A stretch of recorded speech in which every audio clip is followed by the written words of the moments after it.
Hello everyone, आप सभी लोगों का आपके अपने यूट्यूब चैनल पर स्वागत है। देखो, आज अब हम आगे बात करते हैं सॉल्विंग फंक्शनल इक्वेशंस। ठीक है ना, फंक्शनल इक्वेशंस को किस तरीके से सॉल्व किया जाता है।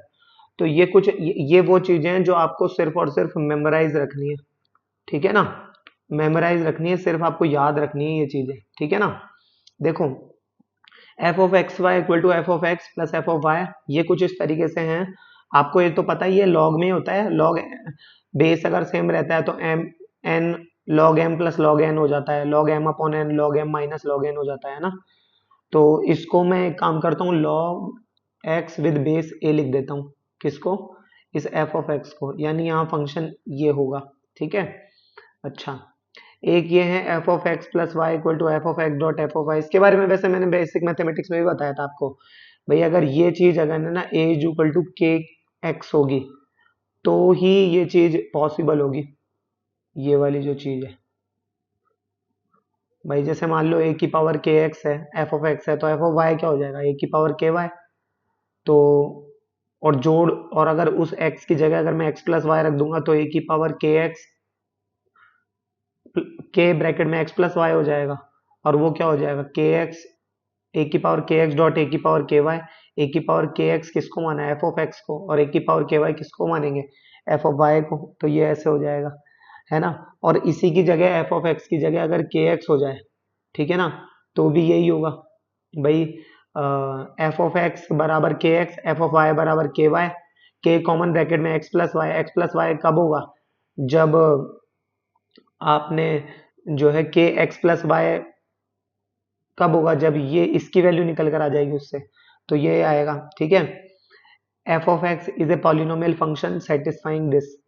अगर एफ ऑफ एक्स अगर एक पॉलिनोमियल फंक्शन है तो हमेशा याद रखना F of x dot f of one upon x, ये हमेशा इक्वल होगा F of x plus one upon F plus F of one upon x, है ना। ये कब होगा ये आपको पता होना चाहिए। मैंने बता रखा है, वन प्लस माइनस एक्स की पावर एन की फॉर्म में होता है ये।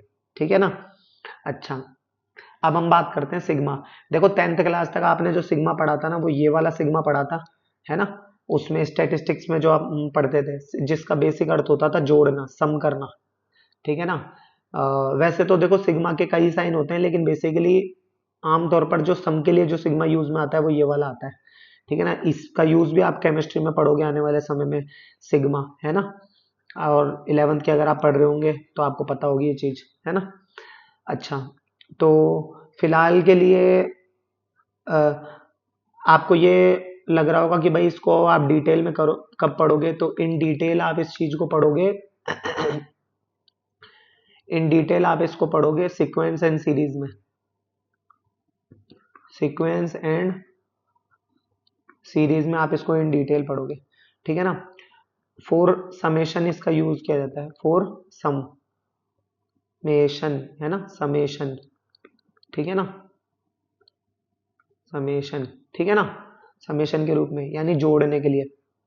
अब ये तो आपको पता है, लेकिन इसमें एक कुछ चीजें हैं। जैसे मान लो इसका यूज कैसे आता है। जैसे मान लो sigma R equal to one से लेकर, अगर मान लो आपको फोर तक दे दिया और यहाँ पर अगर आर लिख दिया, तो इस बात का एक्चुअल मतलब क्या क्या है कि भाई आपको आर बराबर एक से लेकर चार तक लिखना है, और फिर उन सभी एक लिखा, आर बराबर दो लिखा, आर बराबर तीन लिखा, आर बराबर चार लिखा। और इस समेशन का मतलब क्या है? जोड़ना। तो बेसिकली शॉर्ट फॉर्म लिखने का तरीका ही है, चार और तीन सात और तीन 10। तो इसका आंसर आ जाएगा 10। ठीक है। तो ये इस तरीके से होता है। अब ये अलग अलग तरीके से बट जाता है। जैसे मान लो कई बार होना यही है, जैसे मान लो आर बराबर वन से लेकर, मान लो मैंने आपको दे दिया 10 और यहाँ लिख दिया आर स्क्वायर माइनस फाइव, है ना। तो यानी एक रखोगे पहले, तो एक का स्क्वायर एक माइनस पांच, क्या हो गया? माइनस चार। तो लिखा माइनस चार, प्लस आर बराबर दो रखोगे तो दो का स्क्वायर कितना हो जाएगा? ठीक है। आर बराबर दो रखोगे तो दो का स्क्वायर चार, चार माइनस पांच माइनस एक। आर बराबर तीन रखो, इसको थोड़ा सा छोटा कर देता हूँ मैं, है ना, फालतू में समय लगेगा, बस आपको कॉन्सेप्ट ही तो सीखना है। छह कर दो। आर बराबर तीन रखो, तीन का स्क्वायर नौ, नौ माइनस पांच कितना हो गया? चार।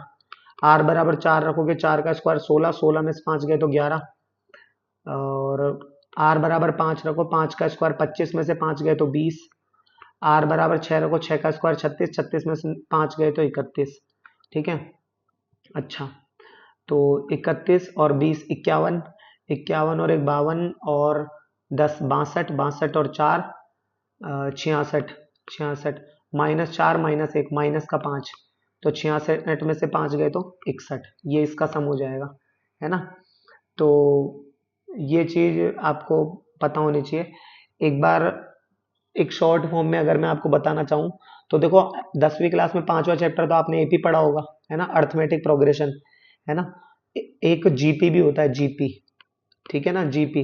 जीपी के बारे में हम डिटेल में तो जो है सिक्वेंट एंड सीरीज में पढ़ेंगे, जिसका बेसिक जो फॉर्म होती है वो ये होती है ए, वो इसका तो पता ही है आपको, इसका क्या होता है, इसका a comma a plus d comma a plus 2 d, पता है ना ये चीज, तो dot dot dot up to a plus n minus one into d, है ना, पता है ना ये चीज। अच्छा, इसका क्या होता है, a plus a r plus a r square plus dot dot dot up to n times होता है, अप टू एन टाइम्स, ठीक है ना। अच्छा, इसका अगर सम पता करना हो, ये सबके बीच में प्लस लगा हुआ है, सम पता करना हो तो इसका जो सम होता है वो होता है आपका क्या, ये प्लस लिखा हुआ है ना, तो इसको मैं एक बार के लिए एस एन से डिनोट कर देता हूँ यहाँ पर, ठीक है, s n sum of n terms. तो वो क्या होता है, ए ब्रैकेट में आर की power n minus one upon में आर माइनस वन, है ना, ये एक ही इसका ब्रैकेट होता है, ठीक है ना। इस तरीके से डिनोट किया जाएगा, क्लियर। अच्छा, उसके अलावा देखो, इसकी फर्स्ट टर्म क्या होगी, ए। देखो, जैसे इस एपी में तो आपको पता है ए फर्स्ट टर्म होती है, और जो डी होता है कॉमन डिफरेंस, वो आप कैसे निकालते थे, A2 माइनस A1, है ना। इसमें जो फर्स्ट टर्म होगी, फर्स्ट टर्म जो होती है, फर्स्ट टर्म वो तो होगा ए। इसमें कॉमन डिफरेंस की जगह इसमें कॉमन रेशो होता है, कॉमन रेशो। अब देखो, हर बार आर का मल्टीप्लाई बढ़ता चला जा रहा है, आर की पावर यहाँ 0 थी, आर की पावर फिर यहाँ 1 हुई, फिर 2 हुई, डॉट डॉट डॉट। तो यहाँ पर ए आर में अगर ए का डिवाइड दोगे तो आएगा आर, ए आर स्क्वायर में अगर ए आर का डिवाइड दोगे तो आएगा आर, तो यहाँ पे कॉमन रेशो हो गया आर, है ना। और ये एन क्या है, ये एन, ये है number of terms, number of terms, of terms. ज्यादा बाकी माथा नहीं पकड़ना है, इसमें कोई परेशानी वाली बात नहीं है, हम लोग सीक्वेंट एंड सीरीज में इसको एडवांस फॉर्म में पढ़ेंगे आगे तक, ठीक है ना। अच्छा, आगे देखो, ये जेई मेंस 2020 में आया हुआ क्वेश्चन है, ठीक है। Suppose that a function f R to R satisfy f of x plus y equal to F of x dot f of y for all x y belongs to R, f of one की value 3 दे रखी है, और summation i equal to 1 to n f of i की value 363 दे रखी है, then n is equal to, n आपको पता करना है, ठीक है। तो ये इसका देखो सॉल्यूशन, सबसे पहले तो देखो summation i equal to 1 to n f of i की वैल्यू अगर हमें पता करनी है, एफ ऑफ आई चाहे नीचे लिख दो चाहे ब्रैकेट में लिख दो, इसकी वैल्यू लो, चलो ये यहाँ पर ब्रैकेट में ही लगा देता हूँ, है ना। इसकी वैल्यू हमें दे रखी है 363।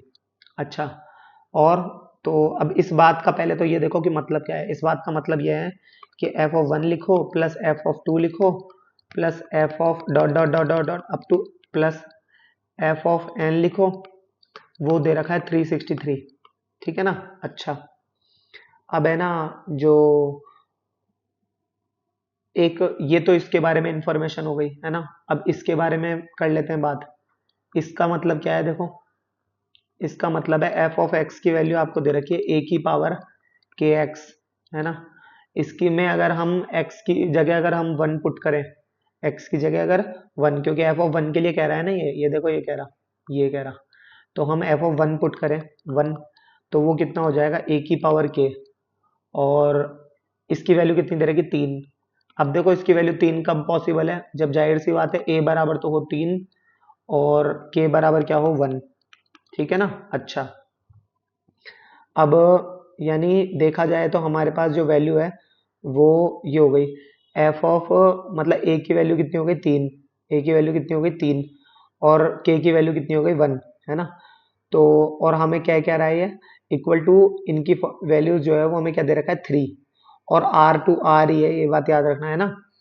तो देखो 3 की पावर 1, है ना, एफ ऑफ वन, भाई एफ ऑफ वन यहाँ पर जब 1 रखा तो इसकी पावर 3 आई, तो अगर 2 रखेंगे तो क्या हो जाएगा, 3 का स्क्वायर प्लस 3 रखेंगे तो 3 का cube dot dot dot plus का 3 की पावर n बराबर 363।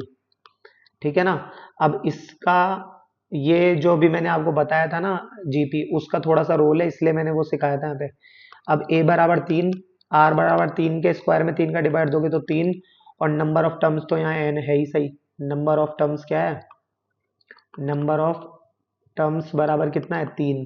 ठीक है ना। अच्छा, अब एक चीज देखो, अब है ना जो, यानी हमारे पास है ना एफ ऑफ एक्स की वैल्यू, अगर x रखेंगे तो उसकी वैल्यू हो गई हमारे पास 3 की पावर x, 3 की पावर x लिख सकता हूँ ना ये, यहाँ पे x की वैल्यू के a की वैल्यू 3 हो गई तो 3 की पावर, और k की वैल्यू तो 1 है ही, तो 3 की पावर x हो गया ना ये। अच्छा, अब मेरे पास जो सम का फॉर्मूला था, यहाँ से देखो सम का फॉर्मूला ये उठाओ, a r की power n minus one upon r minus one, तो ये देखो ये हो गया a r की पावर n, n है ना, n minus one upon n minus one, that is this, है ना, इक्वल टू 363 हमें दिया हुआ है। तो बस अब इसको सॉल्व कर लो, 3 से ये गया, 3 एकम 3, 3 दूना 6, 3 एकम 3, और ये 3 माइनस 1 2 होगा, तो ये यहाँ मल्टीप्लाई कर दिया, 3 की power n minus one is equal to 3 की पावर n माइनस वन, ये कितना हो गया, 2 एकम 2, 2 दूना 4, 2 एकम 2, प्लस 1 कर दो, यहाँ से इसको हटा दो। सही है। अच्छा, 3 की पावर n बराबर ये कितना हो गया 243, 243, और 3 की पावर n बराबर कितना हो गया यहाँ पर 3 की पावर 5, तो n बराबर कितना आ गया हमारे पास 5 आ गया, n बराबर 5 आ गया। ये इस तरीके से n की वैल्यू आएगी n बराबर 5 की, n is equal to 5, equal to आ लिखा हुआ है तो फिर थ्योरी में बताने की जरूरत नहीं है, ये आंसर हो गया हमारा, n इज इक्वल टू 5, है ना, ये इस तरीके से होगा। क्लियर, ये लो। तो आई होप आपको ये समझ में आया होगा। ठीक है, एक क्वेश्चन मैं आपको होमवर्क में करने को दे देता हूँ, फिर उस पर हम लोग विचार करेंगे। देखो बड़ा ही अच्छा क्वेश्चन है, कह रहा है if f is a polynomial, is a polynomial, f is a polynomial function